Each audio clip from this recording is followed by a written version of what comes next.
There we go. Welcome everybody to the 10th Gardeners and Growers Workshop for 23rd of April 2017.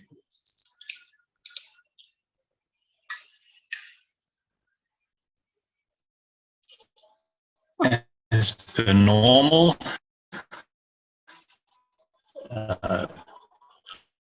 just discuss to as a private student, access to huge amounts of information there. And then also access to the books. If we are having problems with our internet today, so if my sound goes funny and you want me to just repeat anything, just please give me a shout or let me know.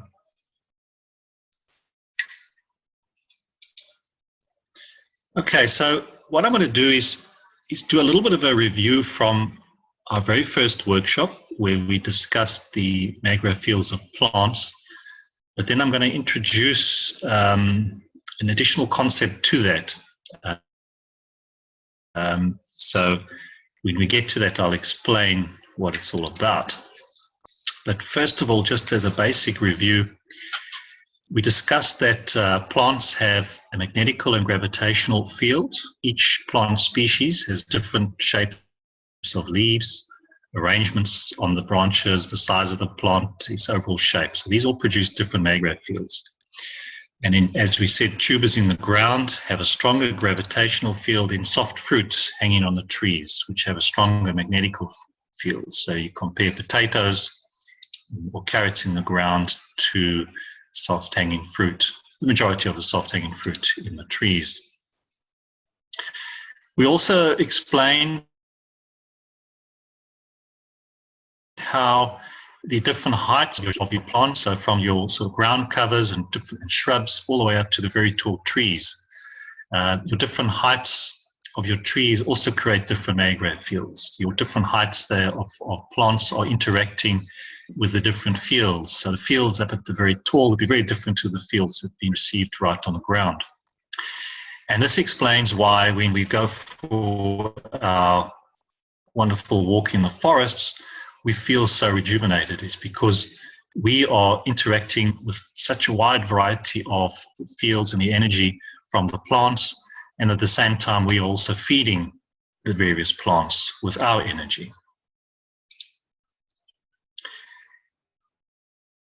And just some of the examples that we had on the different shapes of the leaves, from the parsley to the passion fruit. And you think, you know, when you have a look at plants, the hundreds of thousands of million varieties of plants, and they're all so different.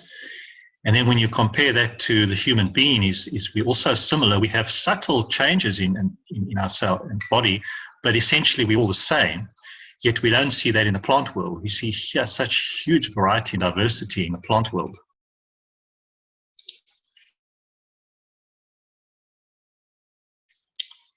The arrangements on the leaves from your opposite to the world to the alternate. And if you have a look at these, particularly the world and even the way the branches grow, they all grow in Fibonacci sequence. And that's how nature evolves, is through the Fibonacci. If you look at the leaf margins as well, just waiting for it to come up, I think.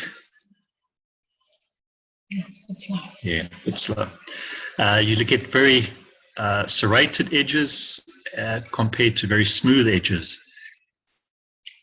Can I just say that what we're talking about here is each little point on a leaf creates an energetic connection with the environment or the earth, and that's why it attracts different magnetic fields, the different shapes. So if you look at each shape, it will tend to create an energy flow in different ways. Yeah, each point is an interaction with the energy fields. Like our fingers become points, so each little point on the edge of a leaf, all the little hairs on the stems of plants are all points of interaction with these fields. So essentially, when we look at a plant, we're looking at a totally different point of view. It has both magnetical or gravitational fields of a plant. So a plant also produces essentially its own aura, like the human being, and that is its magnetosphere. And each one of these will be totally different in each and every plant. So when I look at a dandelion plant, each plant is different because of the shape, configuration of its leaves, and these will essentially create a different magrav or reactor, because it's what it creating those fields to interact with the fields from the environment. And so we can look at the stinging nettle. It's exactly the same. A stinging nettle, when you look, has a far more interactions with the fields, with its serrated edges, its the hair on the stems. So it's completely different to a dandelion. So each one is a totally different creature than the other one, and each one is interacting with these fields differently.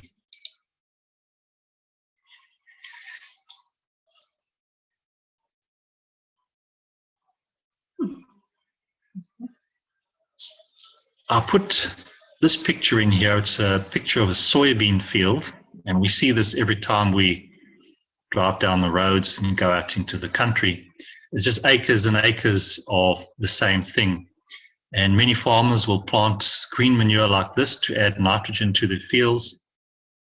But now when I look at these fields, I only see one type of reactor duplicated thousands of times.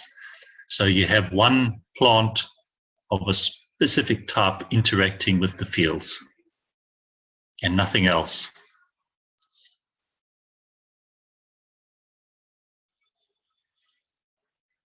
And then when you look at a beautiful garden or a field that has diverse variety of plants, what you essentially see here is hundreds of different reactors all interacting with each other in the environment. So you have reactors and plants essentially all interacting with these energy fields coming in.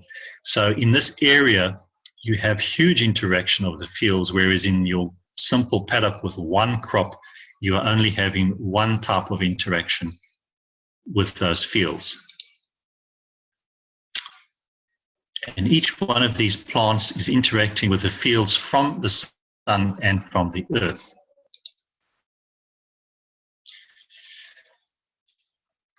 Now, the section that I'm going to be adding on is so for us to really understand the significance of each plant as a different reactor and how each plant interacts with different fields.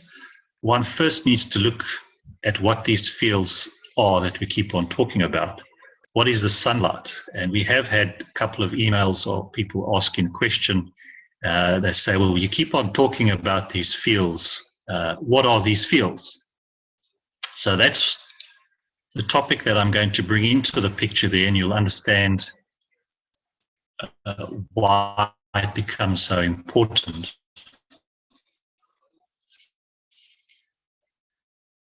I'm just waiting for the PowerPoint to come up. It's a bit slow because I've got two computers here. So we have to understand this light from a plasmist perspective.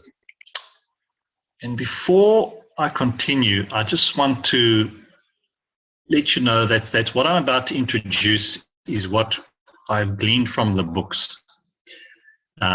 It's my interpretation of what is happening. It might not be a correct one, but I want to bring this forward because it is important and it might add knowledge to others in this topic and to help us all understand better.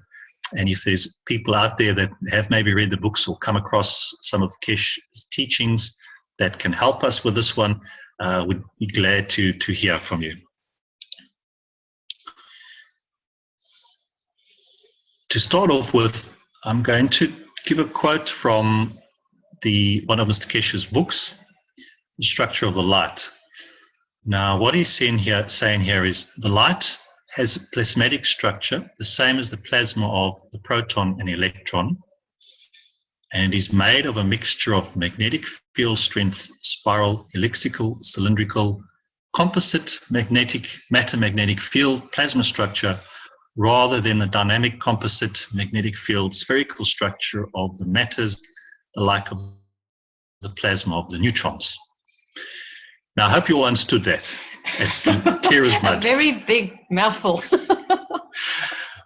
What I'm finding with reading through the books from Mr. Kesh is you'll read a sentence like that, and then you probably have to spend the rest of the day reading it again and again until you understand what he's really trying to say, and end up that there's almost 10 meanings and understandings behind this one sentence.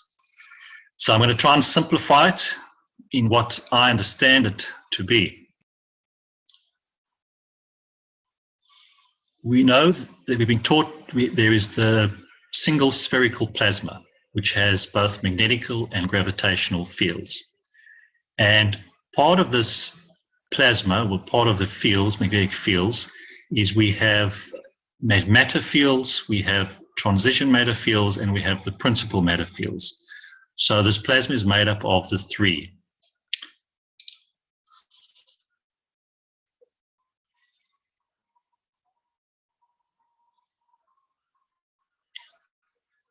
Now, when we start talking of the light is a cylindrical version of the round plasma. It has both magnetical and gravitational fields. It has within its structure all three magnetic fields, which is the principal, the transition, and the matter fields. Because of this, it has its own gravity, mass, and magnetosphere. A dynamic structure that possesses momentum and can carry and transfer this momentum as energy to other light rays, tangible and non-tangible entities. So what's supposed to be possessed? Yes. I didn't check it. So what we have here is a single elongated elliptical plasma, which has both magnetical and gravitational fields. You will see in the middle there is the central core, which is your principal matter, your principal fields.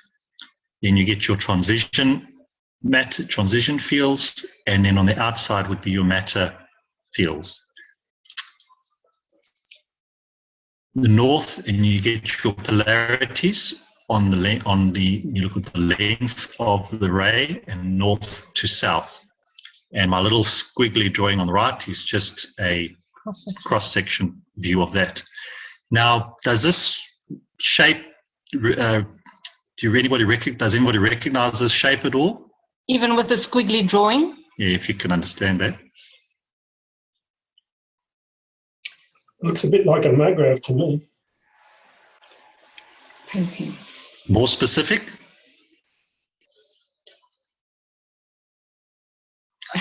No? Okay. What I see is a paint pen.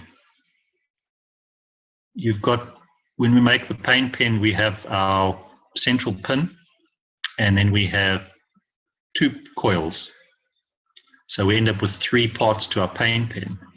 And this is essentially what we have for the plasma of the light. Elongated plasma is also made up of the three parts. So that's what I see as in that as well. That's why your maggrav, as you say, Ross, is basically the cylindrical form of it, like a round plasma, and the paint pen is more of a short cut off, yeah. A straight one. Oh, I get it, yeah.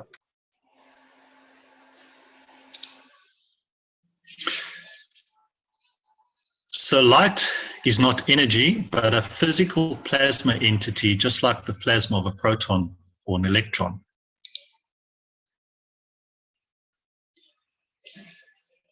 So when I come back to this, essentially, the light that we see around us every day is this.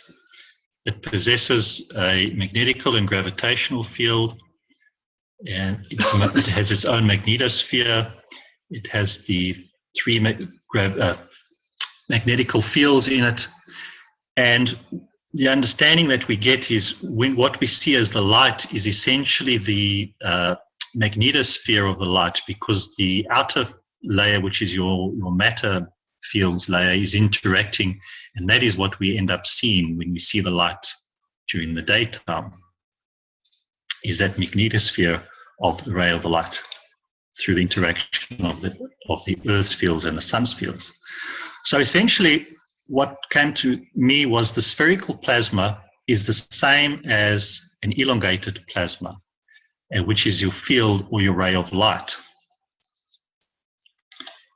And when we look at talking of a hydrogen or plasma of hydrogen, which has one proton and one electron, we also get a hydrogen plasma, but in the shape of a field or the ray of light, which also has, even though it's in that shape, it will also have a mag-rav field strength of a proton and electron. So both are the same.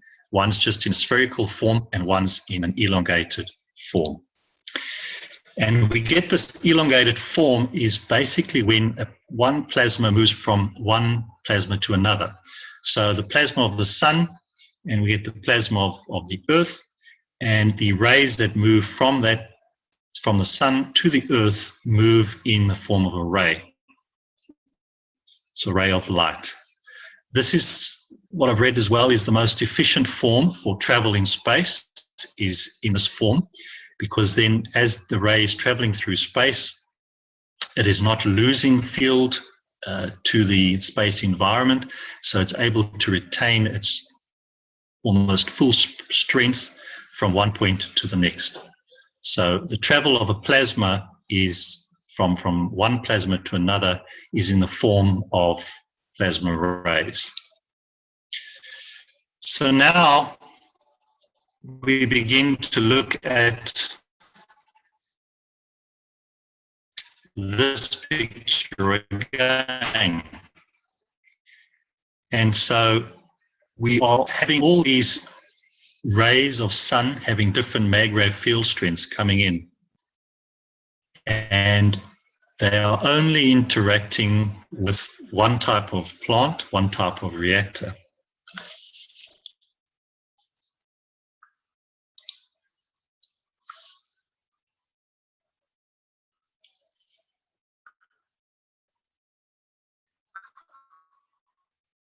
Is everybody still there? Yeah. Oh. I'm just trying to promote all this. Okay.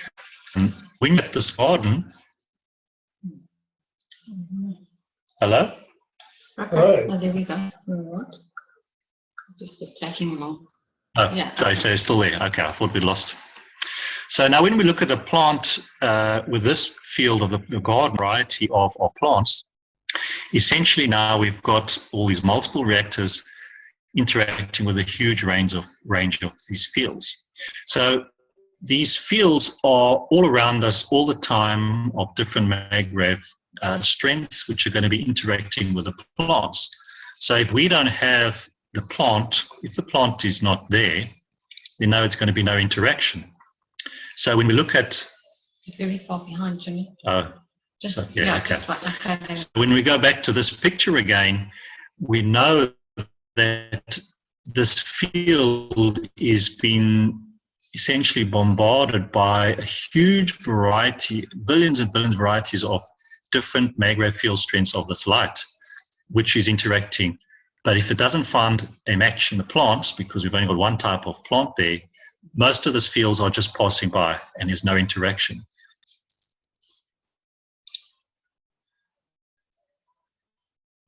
Whereas when we look at a field with a huge variety of plants, we know that this variety of plants are going to be interacting with more of these fields all the time.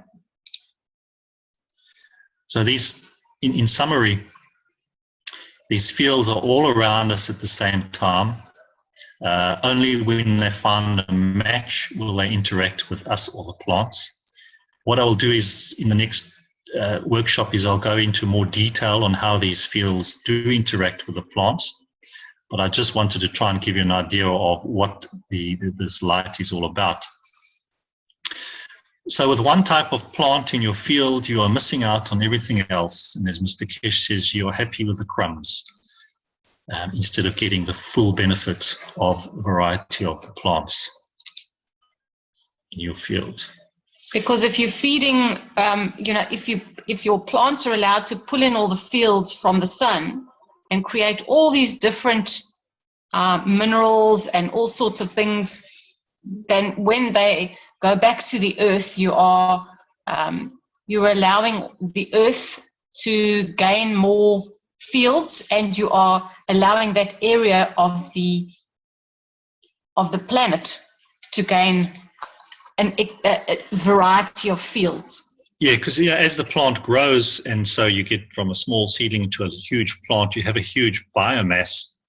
And if you have that variety in your field, you know that it's been interacting with, you've essentially used the energy and the food source around you to grow your plants. It's all these different varieties of fields. And so they create then the ganses of these different minerals in the soil, in your plant. And when you put those plants back into the soil, you're adding minerals and all the sort of vitamins and of the plant back into the soil. So this way you are capturing, the different plants are capturing all those different rays, and you're able to put that back into your soil. So that's what I was trying to get across in bringing in this new understanding of the light. Any questions on that one? No, but one thing stands out. Now you've explained it, Jimmy and Lisa. When we first arrived here in this farm, it was virtually a paddock with no undergrowth or very few trees. And my wife set about making a garden and putting in trees left, right and centre. And we were very busy. And now when people come here, they say, what a beautiful setting, you know. And in fact, and now I can see why they like it, because the fields around, the variety of fields, make them feel good. That answers a lot of questions for me. Oh, you mean the people that come and visit, they get a nice energy boost? That's correct, yeah. Yes, yeah. Yeah. And they say, well, it's a nice farm, but we haven't essentially varied it much except planting a lot of plants and trees and flowers and that sort of thing. Wherever my wife goes, she has to plant flowers, and that takes a lot of work. But nevertheless, people like that, and I like it too. It's nice surroundings. Oh, it is. You know, there's nothing like being in nature, and now we understand why people love to go in nature and why it is so therapeutic for people that sort of been living in the city to go for a weekend into a countryside, you know, and they feel so rejuvenated. It's because they've just been bombarded by nature with huge amounts of energy. That is right. Yeah, that was a very informative section of your presentation here.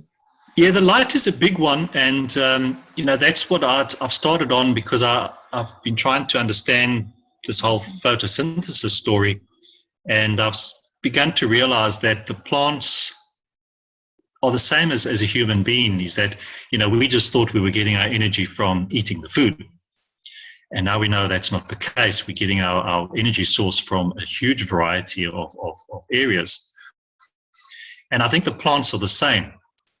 They are getting their food source where they can, and so they're getting it from the ground, anything in the soil.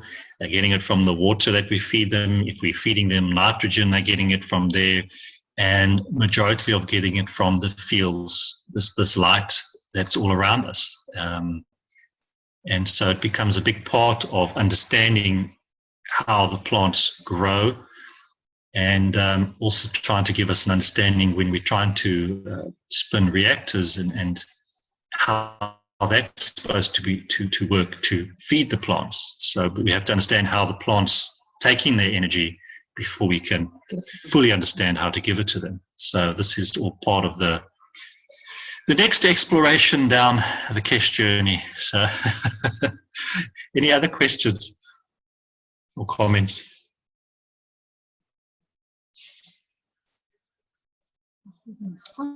Everybody's quiet. It was either very easy or too complicated. They all understood it. Yeah, Jimmy. wholeheartedly, 100%. Carl, I see you there. Oh, you're calling me out. Okay. I'm calling you out. You were hiding in the back of the classroom there. You don't have to say anything. Just say hello. Yeah, well, I'm looking forward to getting my head around the difference between transition matter and principal matter. I'm sure that's coming up. Okay. Yes, it will. I mean, that's all part of trying to understand what's going on even in the plasma. So besides looking at what's going on in the ray, but it's one and the same, just just a different way. It's the same as you talking about the soul, the emotion, and the physical, if you can like equate. Very good. Yep. I like the analogies you've used. It's making sense. If one looks at your principal fields, which are in the center, would be the soul. Your transition fields would be your relating to your emotion, and the matter fields would be relating to your physical body. Beautiful. Okay. Call on the rest of the silent folk. Hello, silent folk.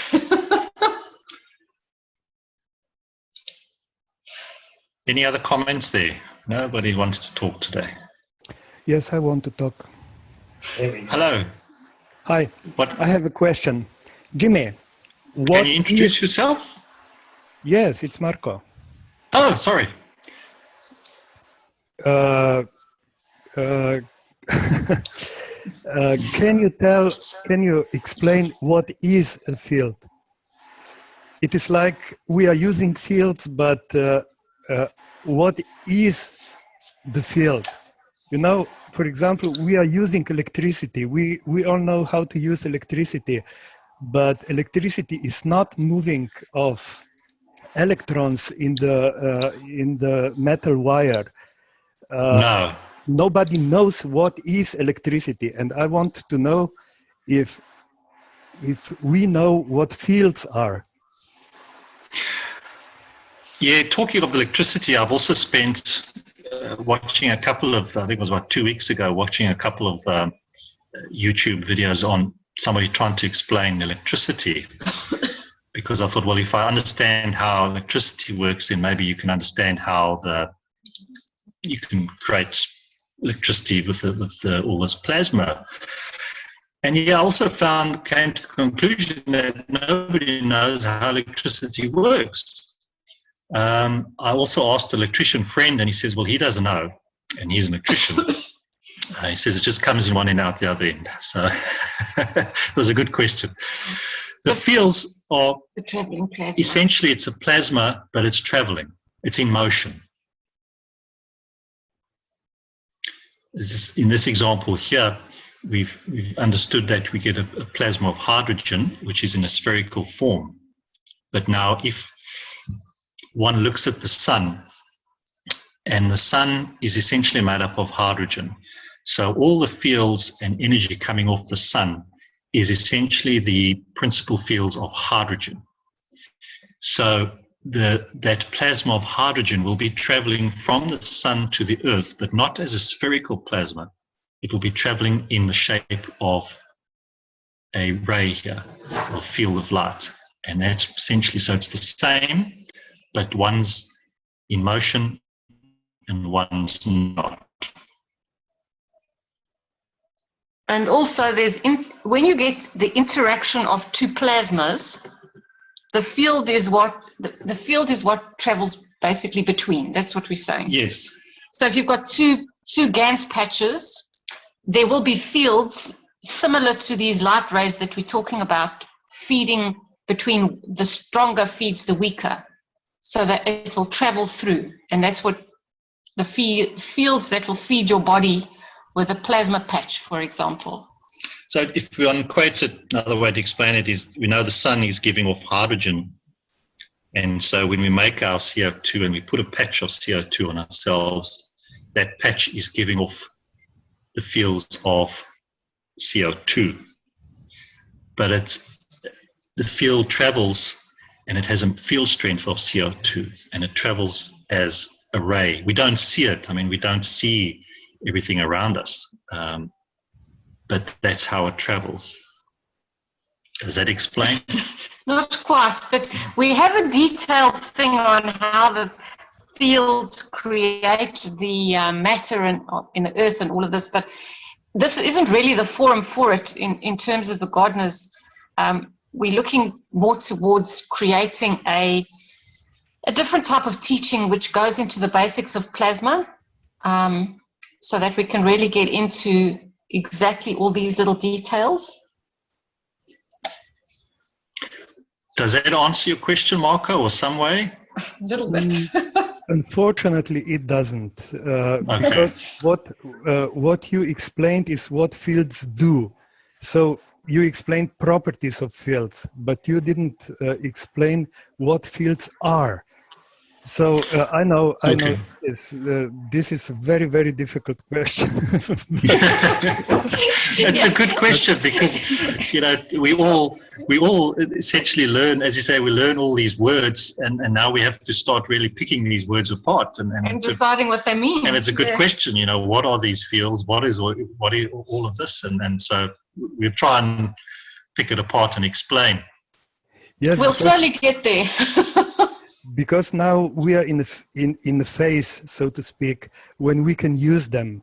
But I think that we could use them more if we knew what they are. I don't know. Yes.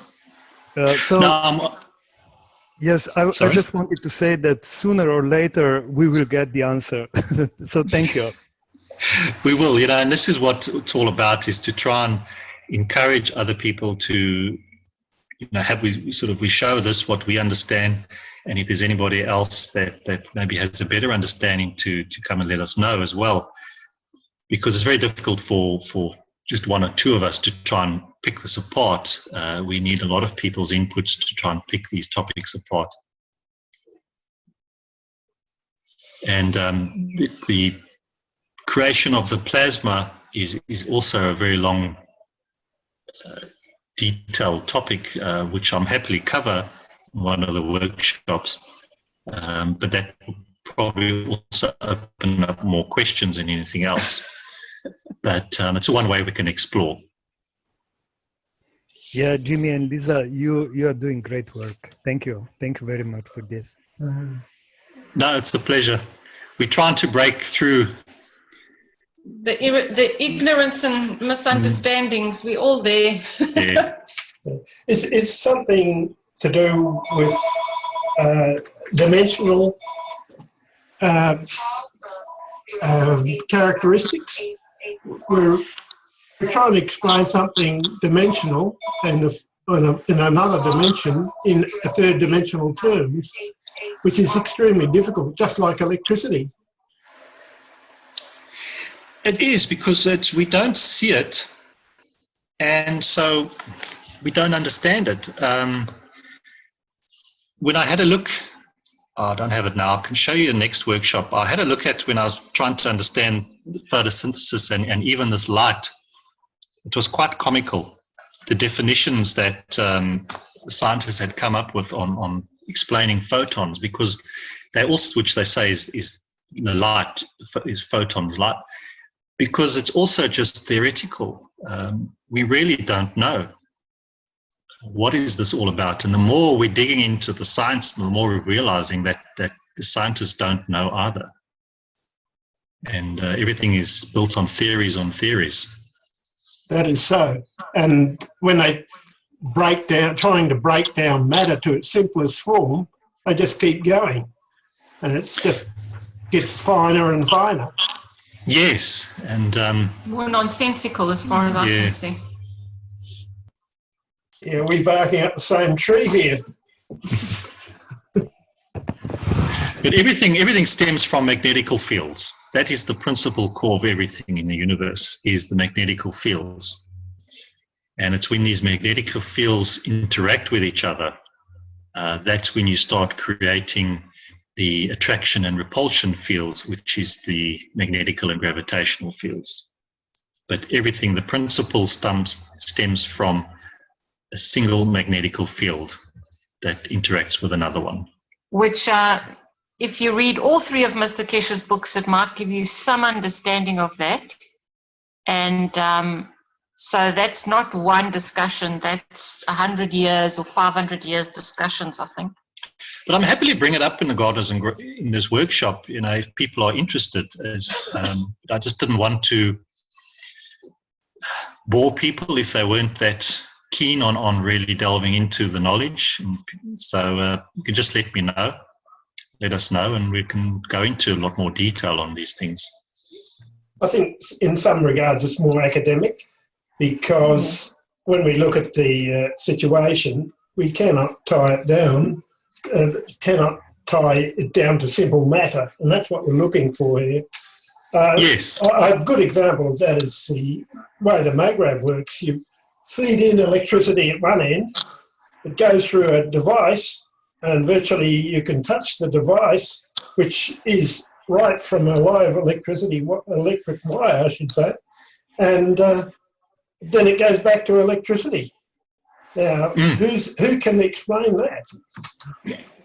Well, actually, especially since that when you join them up, your nano coating essentially is blocking that electricity coming from the plug or wherever it's coming from the wall.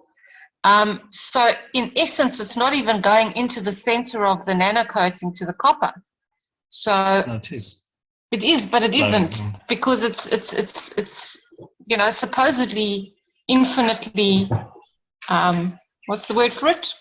Superconducting. Yeah.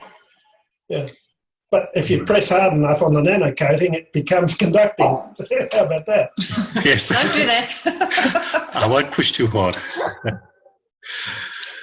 All right. I'm going to Anybody else? move on while I get to the next section. Oh, you got more. Hello, Lisa. Hello, Jimmy. All together. Greetings from Austria, from Klaus. Hello, Klaus. How are you? Maybe I can bring a little bit light into this question about the fields. Okay. Good.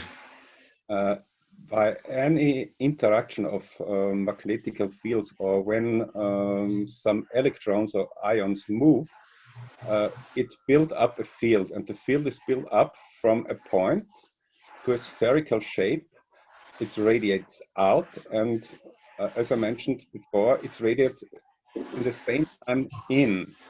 And this is the bursting from the fields by every interaction from two magnetical rays or different rays. It becomes a field and built up in a spherical shape. Yes, so you got your interaction of two magnetic fields. Yes. Yes. Also the same by radioactivity or by electromagnetic fields. Explain that one again. Also by radioactivity or by electromagnetic fields. You can see this when you have a line and a current flow, then builds up. When the electrons begins to flow, then builds up the electromagnetic field. When you have plugged in and you have not take the switch, then you have an electric field. And when it moves, it begins to build up to an electromagnetic field. And also is the same other fields when they come together. Okay. Thank you for that, Klaus. Okay. Welcome.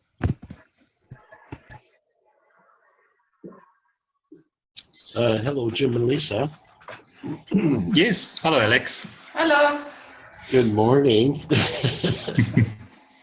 I did not want to jump in here, but I think you forced me.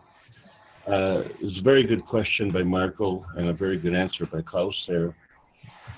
I think what we have to understand is that electrons go through a wire, and that does it in a matter state. When the electrons are going around the wire, and they're going into a nanostate. And the nanostate and the matter state are two different states. And this has been historically what they have, the scientific community has kept away from us. And so what we're having is a huge problem in understanding that we're actually talking about a whole different kind of science here. Matter science has to do with electrons going from one matter to another matter. What we see with a magnet is that there is a field that is created around the magnet. So we can see that with iron filings when we put that on a magnet. And I think everyone's familiar with that type of experiment, and we see that on the pictures with the Kesh plasma reactors. What happens when we go from a matter state to when we have current, when we have motion, we have electrons in motion, we create a perpendicular field. So literally in matter state, it is the gravitational state, and the perpendicular field is the magnetic state. So we always have this gravitational and magnetic state. So we can go from a matter state to a plasma to a nano state. We can go from a nano state to a GaN state. We can go from a GaN state to a plasma water state, and then we can go from a plasma water to a plasma field state. These are all different states. And without getting into the complexities of the other seminars that Mr. Kesh is running, I have to say that these are different energy states. And as a result, they have higher and higher and higher energies. We as humans, because of our social interaction, have been suppressed. We're like hamsters in a cage. Plants don't have that problem. They are totally reacting to the environment, and they are reacting in kind. So in other words, those people who are good gardeners, what we call the people with the green thumbs, they are in tune with their plants, and their plants are in tune with the environment. So the problems that we have with the scientific community is we have a problem with the English language. So we have to introduce different words. So nano, GaNs, plasma, these are different words with different meanings, and trying to relate that to a matter state is impossible because we're talking about an entirely different scientific functioning here. So what Klaus was talking about is exactly the same thing. So how we understand this is we know that there is love. And I know a lot of women measure love by the size of the bank account. But that is not a good measure. You know, there is no measurement, and unfortunately science has to recognize that love exists, but they can't measure it. And this has been science's problem throughout history. But now we can see that the GaNs material is affected by love, it's affected by truth, it's affected by integrity, ethics, and morality. And plants do the same thing. And all you have to look at is when the soldiers march through the flower gardens and crush all the plants, tomorrow the plants will grow again because life wants to live. And that is the field that the scientific community is refusing to recognize. And as of April 18th, we finally made it in the public domain with the cancer solution. Thank you. Thank you, Alex. Yeah, I agree with you on wholeheartedly on what you've said there, and I think a lot of the confusion today with this technology all comes down to the words, because as you said, one meaning of one thing and one word will be somebody else will understand it totally different. And I think we'll probably find over the years to come that the words will all condense down to sort of one or two words, all meaning the same thing. And throughout history, they've been called different things, but it will come down to one and the same. That's why we have to get telepathy going, because, you know, then the meaning is clear. I think our worst thing as human beings was becoming verbal, because words can obscure meaning very heavily. They restrict, do they not, Elisa? They restrict your expression. Yes. Yeah. And somebody else can understand them totally different to what your meaning was, intention was. But yes, as Alex said, the love is the highest vibration, and that cannot be expressed completely in words. That's unconditional love. That is the highest vibration, and that's possibly what most of the plants put out. That's why we feel so at home with them. Yes. Bingo. And we can't even talk about vibration, because again, that's a matter state word. So we've got to talk about field strength. It's got the highest field strength. But it means it means the sure. same. Yeah, it does. Actually, vibration in my book actually goes hand in hand with field strength. I'm looking here at states of matter, and there's 7 states of matter on a table here.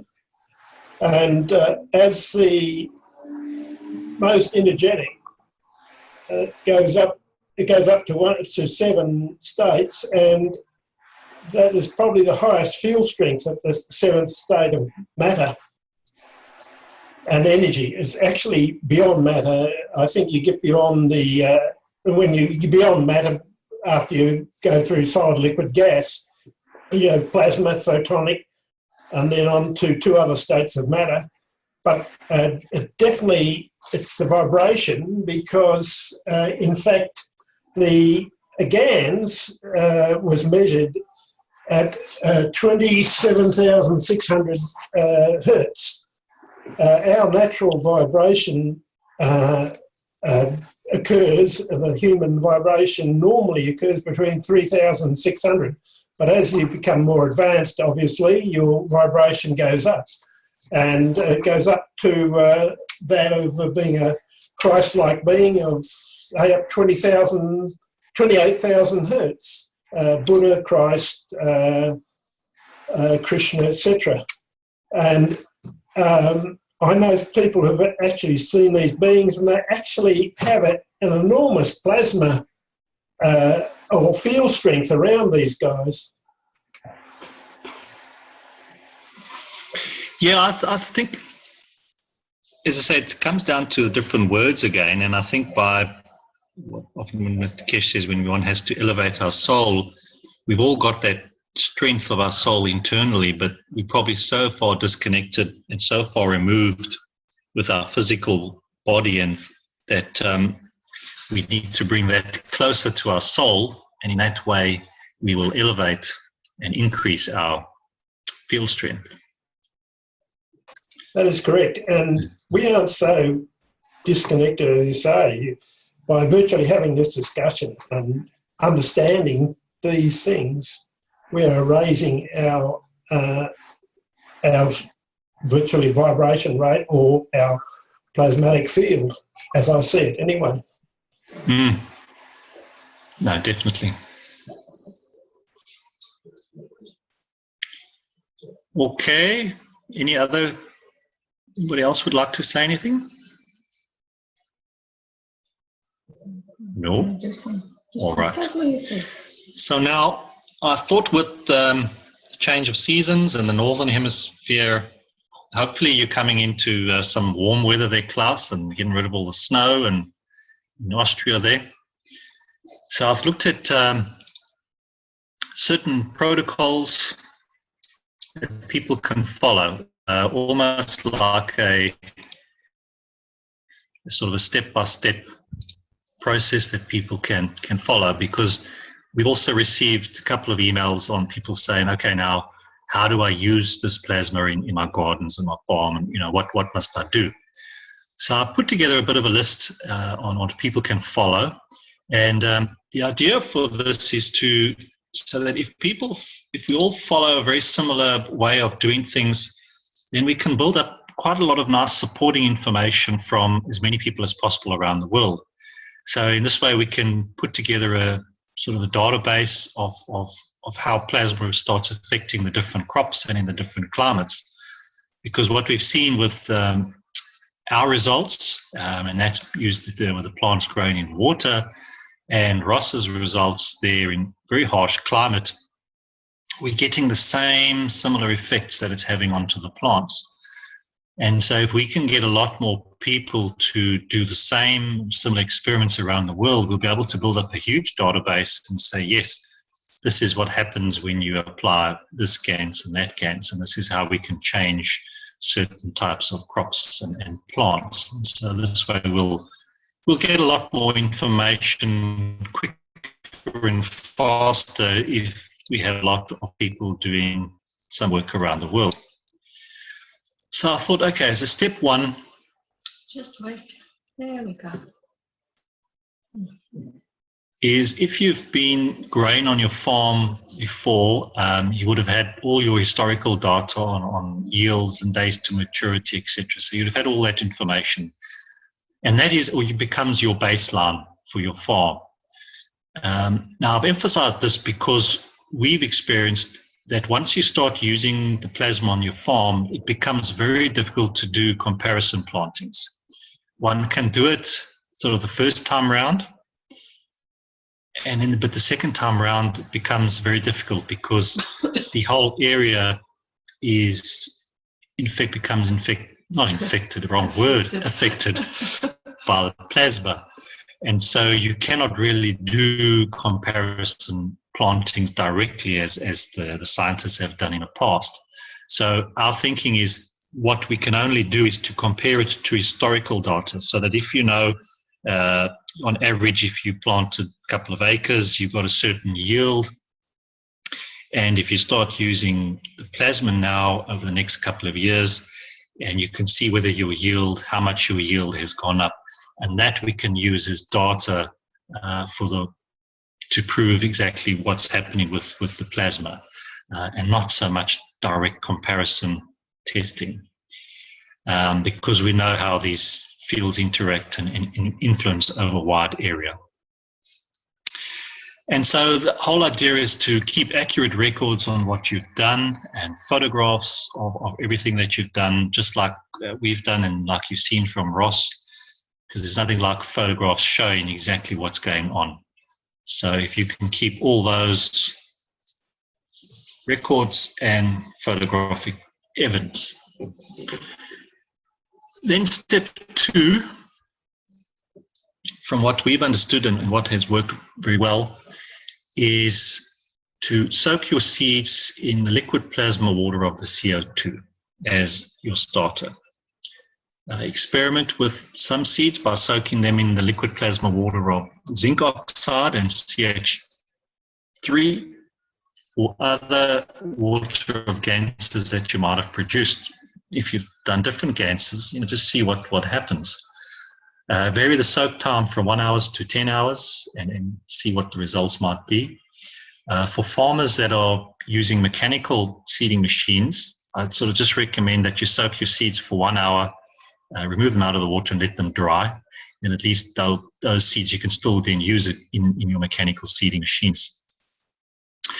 An important one here for people to try is to repeat the above processes on seeds of hybrid and GMO, so that we can put together and start building up some information on how the CO2, soaking the CO2 is changing the hybrid of the seeds.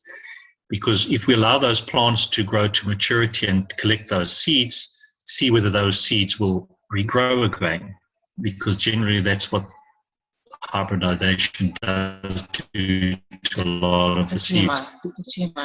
And some, the hybrid F1s, which are that almost terminated type seeds, and in GMO seeds as well. So I think we need to do a lot of work on these type of seeds and start seeing what's happening with the results. Because Mr. Kesh has said that they've done a lot of results over the years, and soaking the seeds in CO2 undoes a lot of the GMO modification to the seeds, reverting it back to its original and going back thousands of years in terms of the original seed. So I think if we do a lot of experiments on these ones around the world, it'll be a very interesting results over the next 6 months to a year. And just be careful, don't soak your seeds too long if it's like a frilly lettuce, for example, because you might just end up with a weed. So if it reverts to 1,000 years ago. You're good. All right. Step 3, just observe, make notes, and so take lots of photographs. Record anything that seems different from previous years of crops, even if you think it's your imagination. Now I see a spelling. Right. Okay. I didn't check this book. All right. Observe your growth rates, whether it's growing faster, your yields of your fruit that you're picking, the color and texture of the leaves, pests, particularly the pests, because that seems to be quite an interesting effect from using the GANs, is that we just seem to have no pests around, and growth cycles. As Ross has experienced, he had a change in his growth cycle. So if we could just record all this information and then slowly start feeding it back in, and then we can create a nice huge database of this effect around the world. Step 4, if possible, depending on your size of your fields, spray your crops with the liquid plasma water from your GANs. Record how many times you do this as well, because maybe it sort of will like we're starting to understand with the effects of using the plasma on cancer. Maybe we need to reach a threshold before things change dramatically. So if we know how many times you've sprayed and you've got a certain result, we can start compiling this data. Experiment with other plasma devices such as ping pong balls like Ross has done, as he showed in the 9th workshop how to create those. Create and place double ball reactors around your farm, and experiment with rotating reactors, even if you're only using the fan motors of computers to start with. We can start seeing what is going to be working and what's not working. So get as many people around the world as possible really starting to experiment. Continue with your normal practices of fertilizing your soils, whether it's by compost or chemical fertilizers. So the important there is to keep as many variables as possible that are standard, that you've always done in the past, and then just by adding the plasma, and then we can see those results. And just to emphasize again that the CO2, CH3, and zinc GANs are not fertilizers, so we cannot use them to replace a fertilizer is what you are currently using. All they're doing are changing the environment around the plants. The sea GANs made from the seawater is the only one that I would consider as a type of fertilizer, as it will add the GANs of all those 90-odd minerals into your soils. So that's the only one that I considered as a type of fertilizer, and that's the one that we have been using quite a lot of in our system. And it does have a very good beneficial effect to the plants, and even in the ground, a couple of the ground plants that we have had. Okay, step 6. These guidelines are only there to help you get going, and so please try all sorts of different experiments. Nothing will be wrong. We personally have learned more from our failed experiments than from our successful ones. And in that sense, you have to be very observant and notice the little things and write everything down. And then you will realize and discover lots of nuggets of knowledge in that. Have fun doing this, and you'll be helping humanity to take back our food independence from big corporations.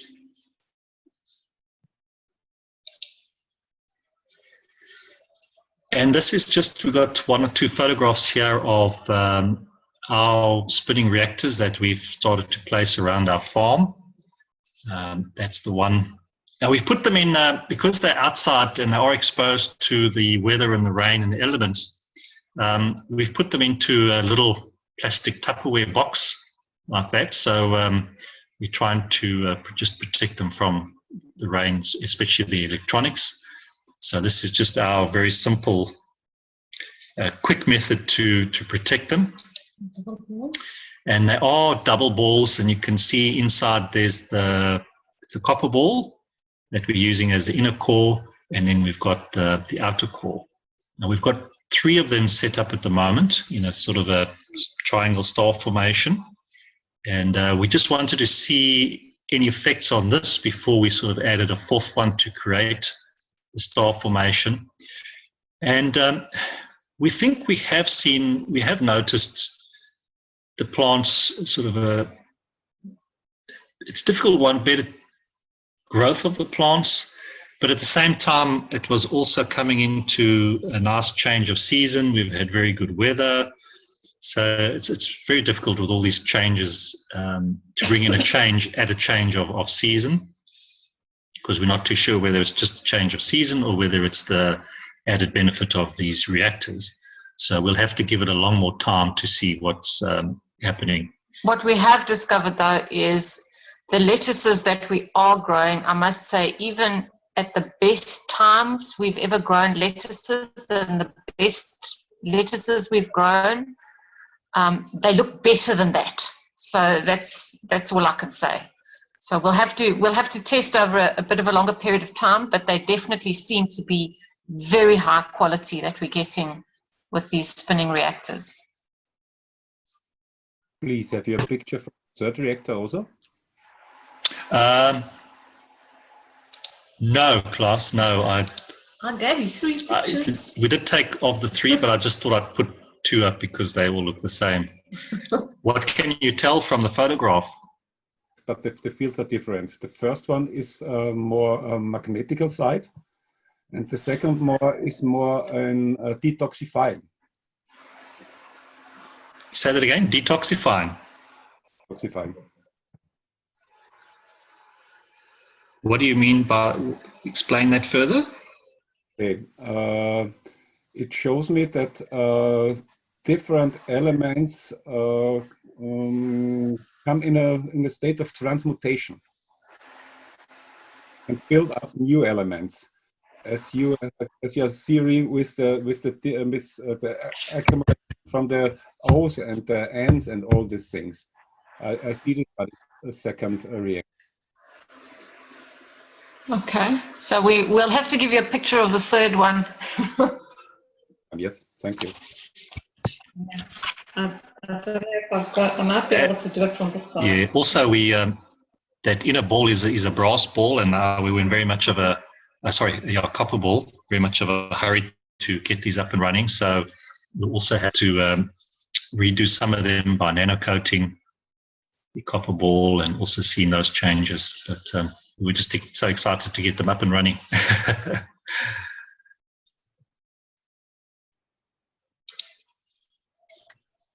Any questions there? Yes, please. Sorry to jump in. You said in your previous fertilizers that you would not advocate CO2, plasma water and the other gases as fertilizers. I did an experiment just recently. I'm starting to grow some vegetables, and I had I bought a large 5-gallon bottle from United States because they don't sell them in Australia, to put my plasma water in, because I was producing a fair amount of it.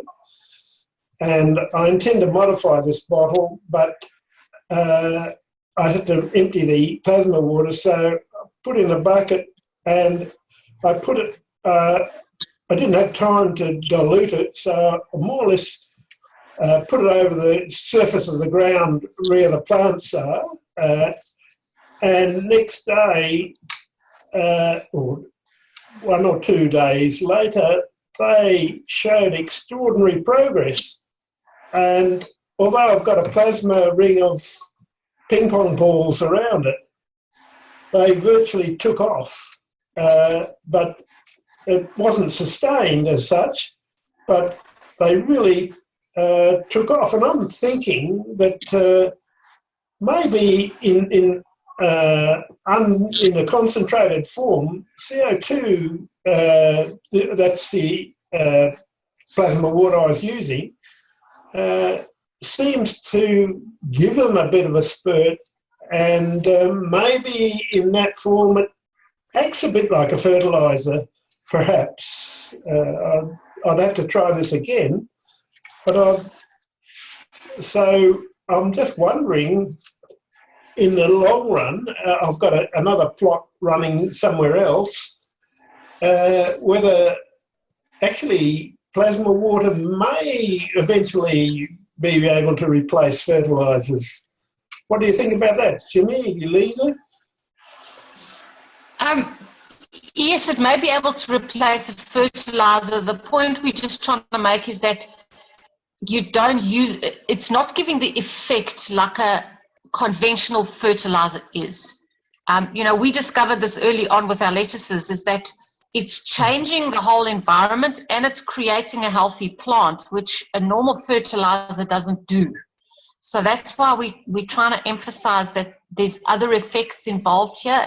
As a side effect, yes, you're probably getting good growth, which means it's sort of like a fertilizer. But yeah. I think it comes back down to the words again, and I'm just trying to steer people clear of the idea that, oh, well, if I just throw, you know, I normally throw a bag of compost or fertilizer on my plants, but now if I just go and water my plants with CO2, it's going to have the same effect.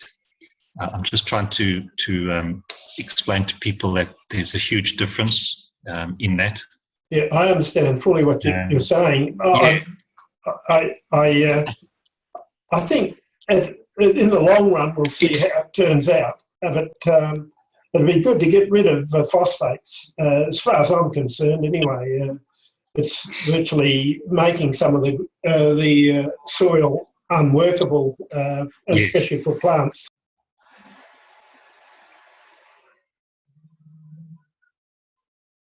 Yeah. Hello, Ross, are you still there? Are you gone?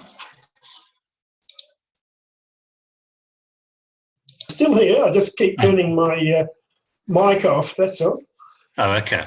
Yeah. Yeah, you know, I think when we eventually understand how plants feed themselves, and I say it's from many, many sources, we'll then begin to really understand what the addition of the different cancers are doing for the plants.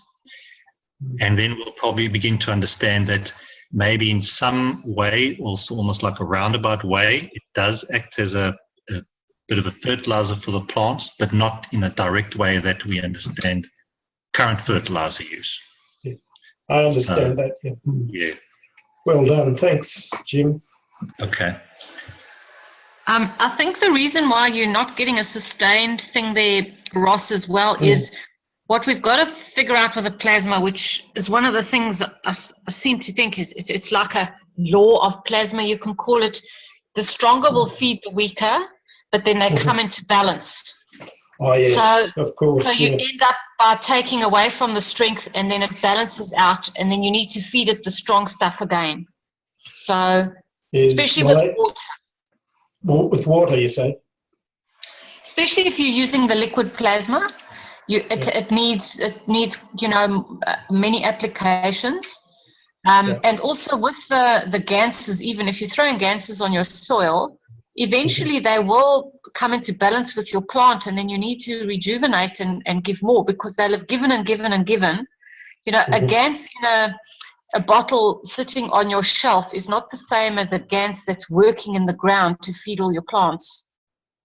So it will eventually sort of lose a lot of its fields, and then it'll balance with the plants, and then you need to add more.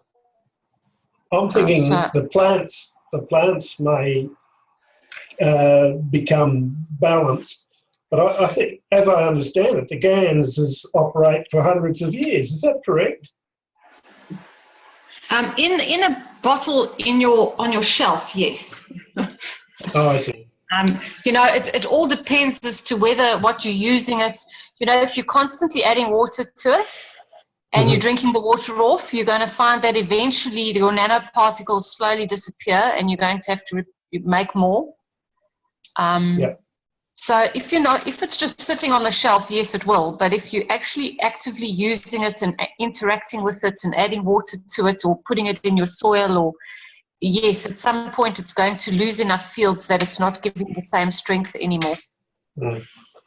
I understand. Now, I know that water has got a long-term memory, and perhaps that's why we use plasma water to feed our plants.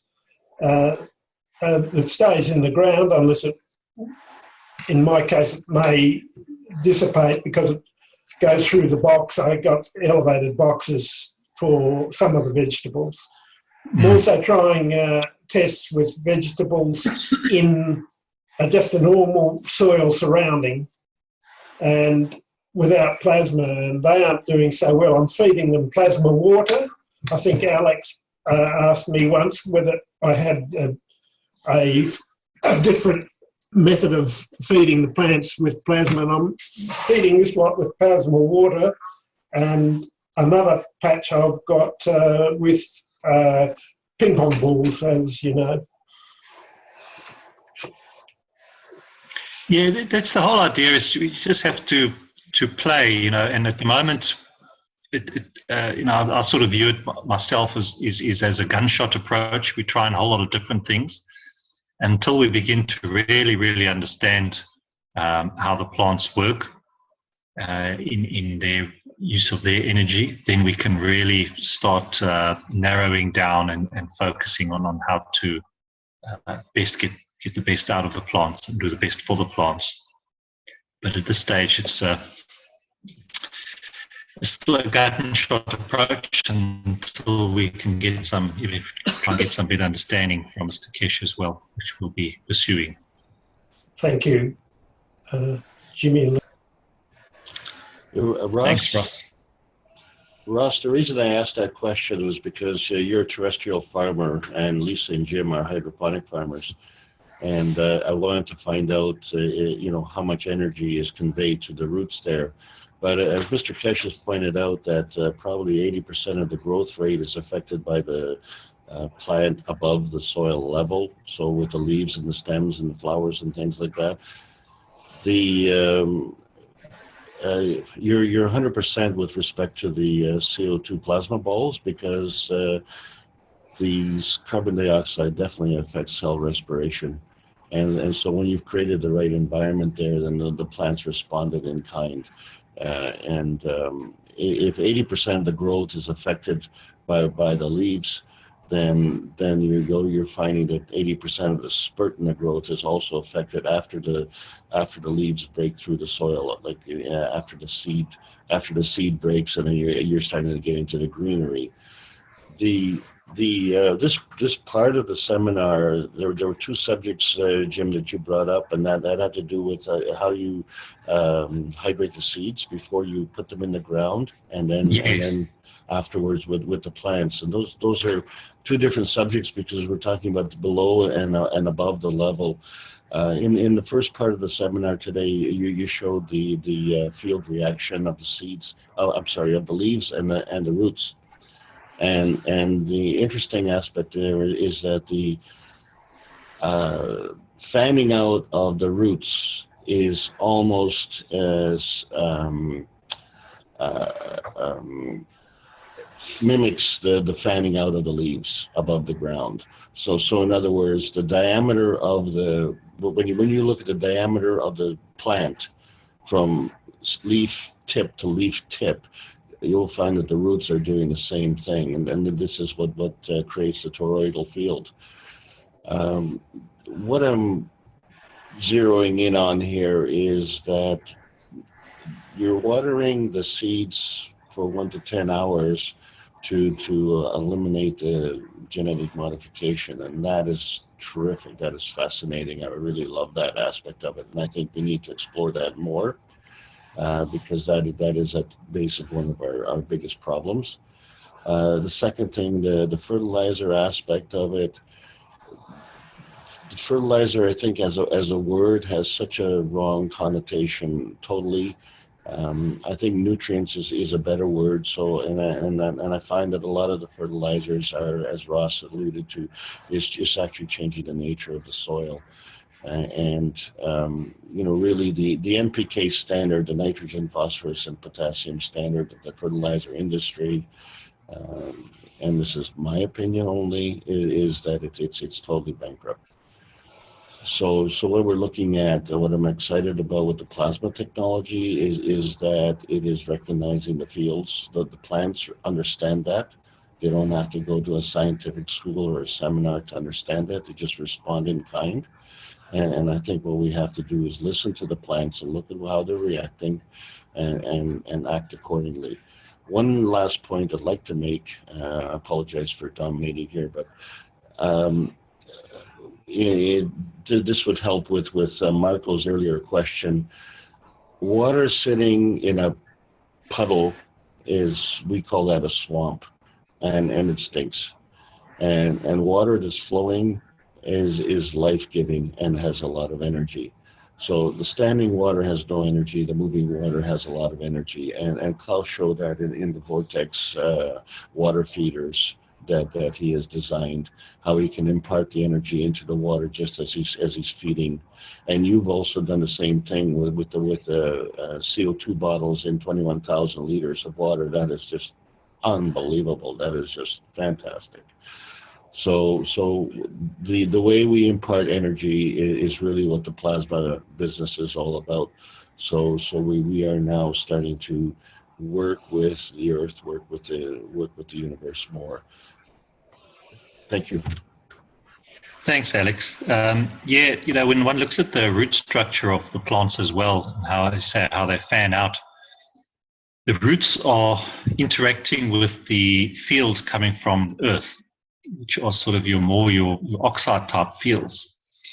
And so my thinking is that that's where obviously where the plants are getting a lot of their minerals from, but in a field form, not in the physical form. And so that's another area that we will be exploring. And yeah, I think at the end of the day, the plants are going to be the ones teaching us exactly what they want and how they want, and we'll end up being slaves to the plants because they'll make us run around. I'm really looking forward to that part, Jim. Yeah, same here.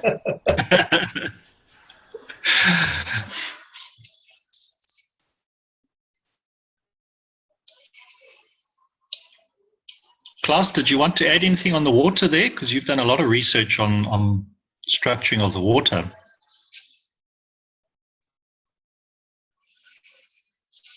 Yes.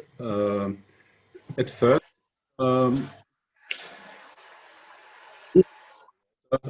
to bring in new energies, as we mentioned weeks before, when we water in stress and then water, different kinds of motion. The water sucks the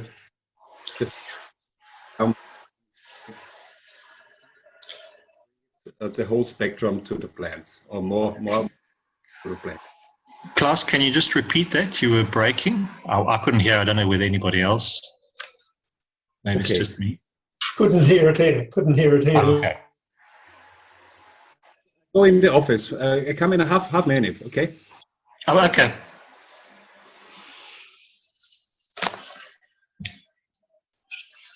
Anybody else? Any comments?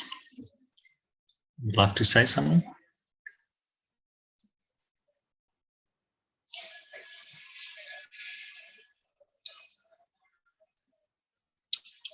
Yeah, Jimmy, Lisa, I've missed most of what you were saying thanks to some head lice issues. I wish I had my...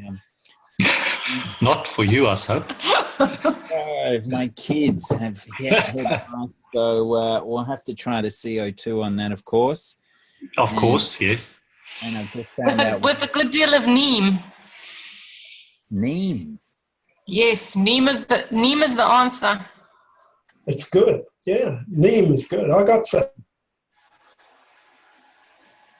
Well, what can you do to save me from $1,200 on our cat that has just been called in sick at the vets? I can tell you about the head lice and neem, but I can't help you with the cat because the cat doesn't do neem either because cats don't do any kind of herbs.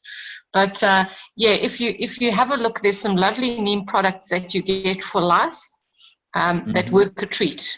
And my daughter's got hair down to her backside, and yeah, it works.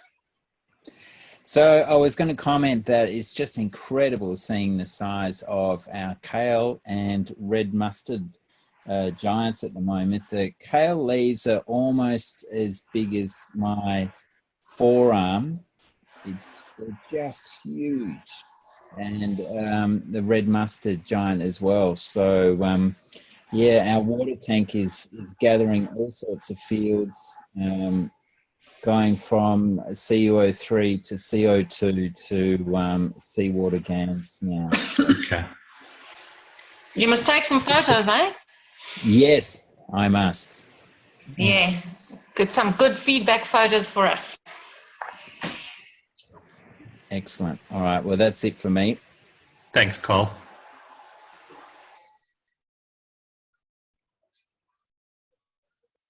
So I'm back again. What I want to say is when we bring water into a special movement like a vortex, the water bring in the whole energy from the environment and builds up his, bring in different strings. When we bring water in a straight pipe and press this with 3 bars, then as Victor Schauberger always says, it loses its soul. So when we move the water in the right movement as the nature shows, then we build up different strings in the water, and the water becomes a very different spectrum to the normal water. And also bringing the fields from the soil, from the environment, from the sun into this water. And so we have to look at this side, how we move the water in the right direction as the normal way the nature did. Copying nature again. Yes. Because now you've got those devices. Have you played with the GANs and these devices yet, or? Not with these devices, but we played with different GANs. And at this time, I play with the aminos. As Okay. you'll see on Thursday. Yes. Show the first pictures of this, and at this moment I'm ready with the second series with the aminos from zinc with normal salt NaCl. At the first step we built this up with a magnesium salt, and the next step we have to look at the 12 living salts, how the aminos shows different structures.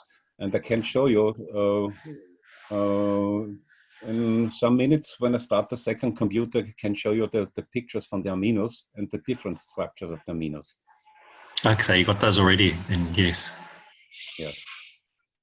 Yeah, because what you showed us at our last workshop, there's just so much data and information that we're going to have to go through that again and distill that information, because I think people find it so fascinating. I certainly do, as a way to recognize what we have. And all your slides on Thursday's workshop were fantastic as well. And I think that was a lot of information there that, yeah, I think went over a lot of people's heads. Yeah, it's a new way to look into this, how we become this material structure in our bodies. And Mr. Kescher and I will look deep in this. He stays in Austria, and we Yeah, we have to look on a different side of this. Yes. In the next month, yes. In the next Sorry, month, carry on. okay. In the next months, we have to look what effect have this on the plants with the different salt types and aminos. So you'll be able to do a test of sort of the plant before and after. Yes, I see this in the water structure of the plants. I can also see this structure from the water into in the plant. Yes. Into the plants. Yeah. How would you do that? Because I have created a GANS, Klaus, of the 12 mineral salts, just in the normal way, you know, crushing it and adding the caustic, and then adding it to some bit of CO2 salt water and creating a GANS. But now what would one do with that GANS, in essence, to make the aminos or to get aminos? These aminos, what I play with this is only from zinc at the first time. And at the next stage, we have to look at the different aminos from different elements and what structure they bring us. Do you think it would be useful to use some of the GANs in the CO2 box when you're making CO2, for example, or making zinc? Yes, you can do this with different salts. Because as I say, I had the 12 salts and I've GAN'd them already. So, because I don't want to put the tablets, you know, the actual matter state into the CO2 box. Sorry, but this is with sugar, I think. Yeah, that's why I didn't want to. And I thought by gansing with a caustic, you're almost eliminating the sugar because you're not using any acid to bring out the sugars. I don't know. This kind of salts in a clear state without sugar. And Dr. Klaus want to bring this to me, and then we can look at this. But what I have in Austria, I have also these Schüssler salts, and they also with sugars. But yeah, that's the one I used. Yeah, and this is also a homeopathic state. I think D6 or D12, and I need the pure. Mm. Yeah, I wonder if you crush them and you just let them sit for a while, if you pull off the water, whether that wouldn't have the sugar in it, and then you get more down to the minerals at the bottom that you can then GANS. I don't know. Maybe when we have this not in a homeopathic state. Okay, yeah, mine I don't think are homeopathic state. I think they are neat. They're actual. I don't know. Well, they don't. It looks pretty chunky stuff to me. What we see at the first time is there are different crystallizations. With the normal NaCl, it makes more clustering, the salt, and with the magnesium salt, it brings more structure in it. I can show you some pictures. I have to start the other in 2 or 3 minutes. Are you starting the other computer? Yes. Okay.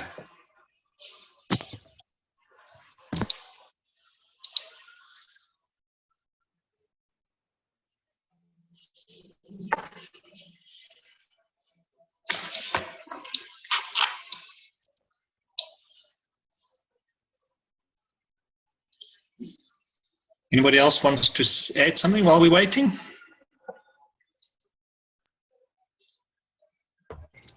Jim and Lisa, I was just wondering if I could get a personal opinion from you. What are you planning on doing now in the fall season with your greenhouses? In what sense? Are you shutting down? Are you planning on growing? Are you... I don't know how cold it gets in your area. No. Our winter is probably your summer.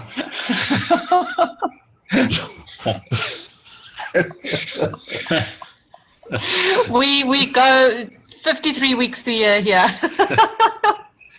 It just takes a bit longer for the lettuces to grow. Yeah, we grow the same, and then we just change the variety. Instead of lettuce, we go a lot of the Asian greens, because they grow very nicely in the winter time. But no, we grow all year round, so we don't have a downtime. Are you growing any tomatoes? Yes, funny enough, we've got some. We must take some more photos. Got some tomatoes that also went through summer, and there were little seedlings left again. And now these little seedlings are already 6 foot. Oh no, over 2 meters. They're huge. It looks like a tree in terms of the thickness of the stems again. And so it's going to be very interesting to see how these go through winter, because we've got the spinning reactors, and maybe we'll be able to still get this fruit to ripen during the winter time. So it's going to be a very interesting way to see how this goes through winter. Are you familiar? Are you familiar with a brick test, a BRIC? I think it is. Yeah. Yes. Sugar content. Have you done that with the new plasma technology? Have you noticed any difference? No, we've never done a bricks test. What we look at is the shelf life, because a bricks test can be a bit confusing because it's just measuring the sugars. It's not really measuring the real nutritional value of the plant. And so I just compare to shelf life. And before we were using the plasma technology, our lettuces were lasting a lot longer than any shop bought one. And the shelf life is really an indication of nutritional value. So if a plant is grown with a lot of its right minerals and full of nutrition, it will last a lot longer on the shelf. If a plant is grown without all of that, it won't last long on the shelf. It has a very short shelf life. Mm-hmm. So that's the way we were comparing it beforehand.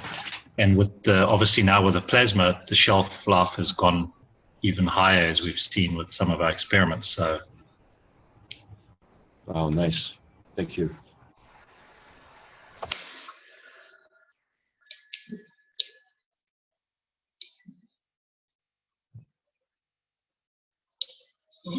Klaus is there yet. I meant to say as well, when we're looking at those lists of things to do, is for people to also do their own little shelf testing at home. So, once you've cut your produce or your crop, is to leave it in the fridge and see how long it lasts, and also compare that to previous times. Would I have to take out the CO2 plasma bottle that I've got in the fridge? No, maybe leave that in. Because I've often thought, and I know Kesh, we're discussing it, and I don't think anything come out of it yet, was to create and produce little plasma devices that one can put in the fridge, so that you can make your food last a lot longer in your fridge. So there's an area that people can experiment with as well.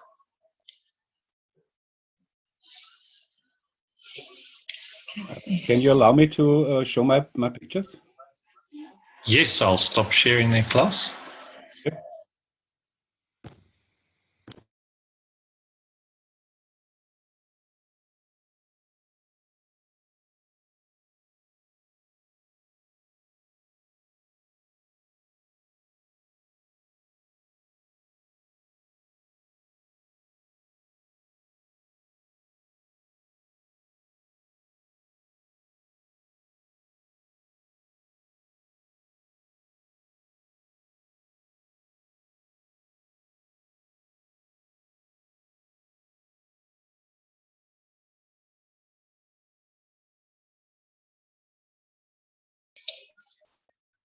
We're not seeing anything yet, Klaus?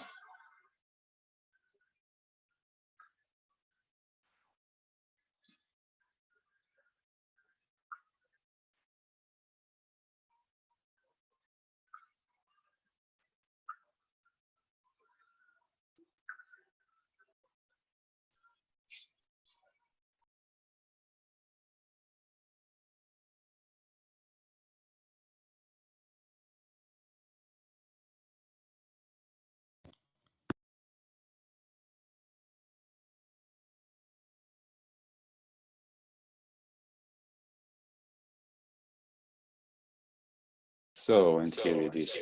Moment. Other side. To lose.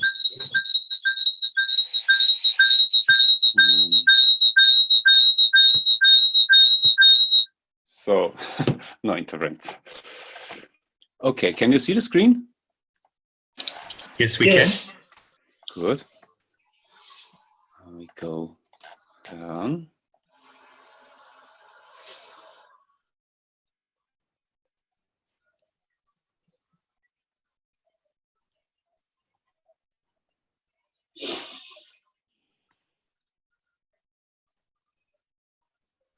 What is very interesting, I made also a crystallization from the world CO2 cans. This was I think last year, Dr. Klaus became from different places in the world CO2 sampling Yes. source there. And it looks like a spaceship. It does. Very interesting. So that's a combination of everybody's cancers around the world. Yes, and Amazing. make this with different lights. And so you can see this. But this is for me very interesting. Here it radiates out the magnetical side, and here on the top of the head is the gravitational side. So that shows you humanity's wish. Yeah, I think so. So, and here are the pictures from the aminos from the zinc. Okay. As the Keshe showed on Thursday.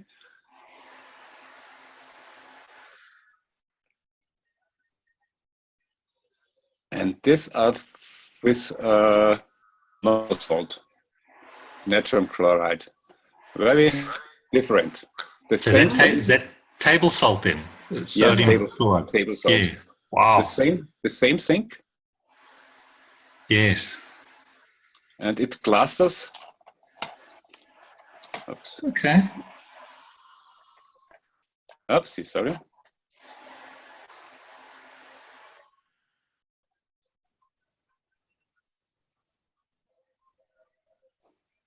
These are the other.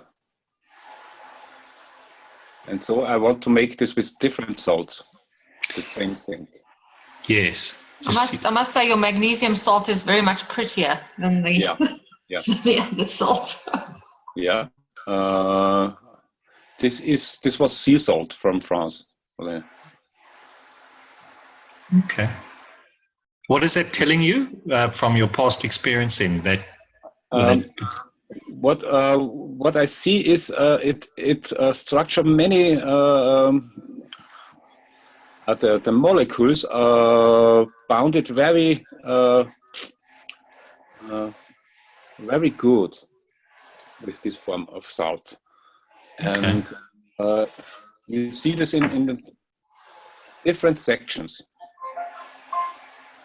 And what I have to look in is in one of these sections, and I have to prepare this for the next time to look into these structures. I cannot see into the structure at this moment, and I want to see into the single structures of these types.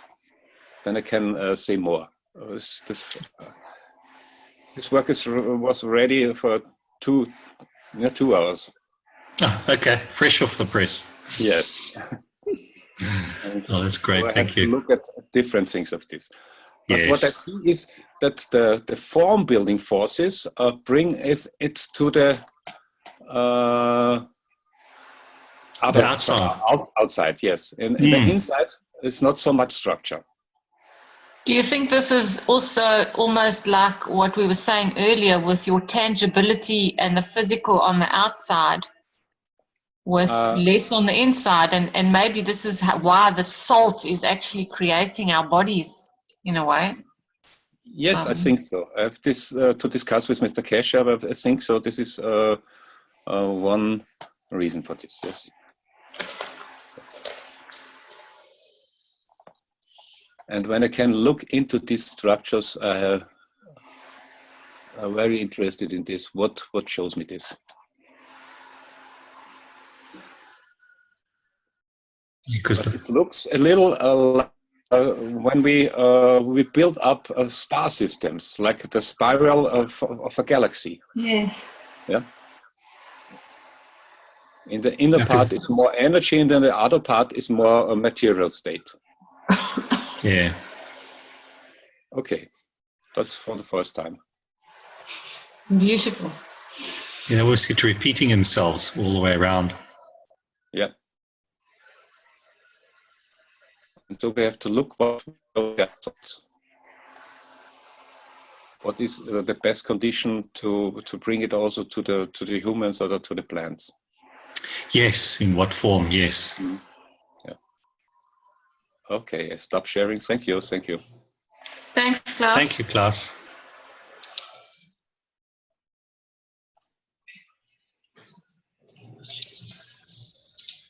Any questions for Klaus there?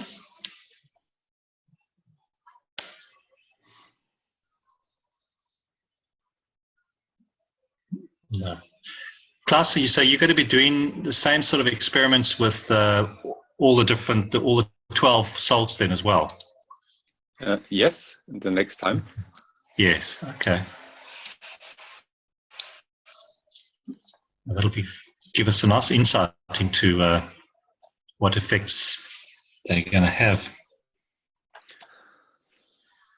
And also we prepared these boxes for the wine grapes. A friend of me, he's a wine farmer, and he finds some seeds from the last season. And yesterday I was by a friend of me, he's a carpenter, and he built up these boxes. And then we can make these special ganses for fertilizers for the plants. And I will send you this when we have it ready. I sent you some meals for testing. All right, that'll be nice to test that. Thank you.